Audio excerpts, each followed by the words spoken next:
किरबा के पात पोराऊ गेलन सूरज माला झाके झुके। किरबा के पात पोराऊ गेलन सूरज माला झाके झुके। हे करलू छठ बरती यास झाके झुके। हे करलू छठ बरती यास झाके झुके। किरबा के पात पोराऊ गेलन सूरज माला झाके झुके। किरबा के पात पोराऊ गेलन सूरज माला झाके झुके।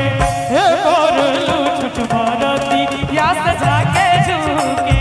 हे करलू छठ बरती यास झाके झुके। छठी मैया की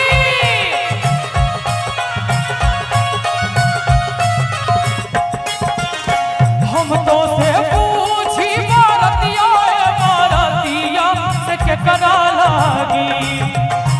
हम तो से पूछी भारतिया भारतिया से के करा लागी। हे करेलू छठ भारती या से के करा लागी। हे करेलू छठ भारती या से के करा लागी।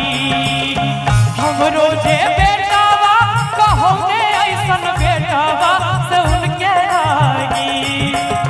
हम रोजे बेटावा कहो ने ऐसन बेटावा से उनके लागी। हे करलू छठ बरती या से उनके लागी। हे करलू छठ बरती या से उनके लागी।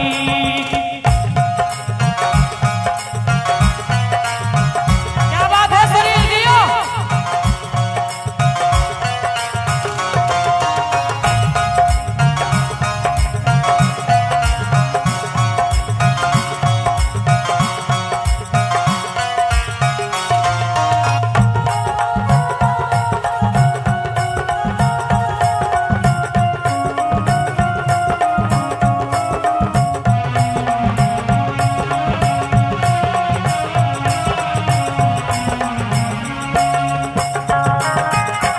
हम तो से पूछी बरतिया बरतिया से के करा लागी।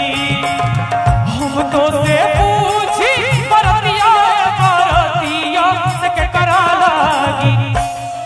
हमरा बुझाइए नहीं में कियो एहन नहीं हथिन जिनका छठी मैया पर आस्था नहीं हो। एक बार मैं छठी मैया के नाम पर दोनों हाथ ऊपर उठा दियो सब गोटे और ताली बजा के हमरा संगे संगे। हे करलू छठ बरती या से उनके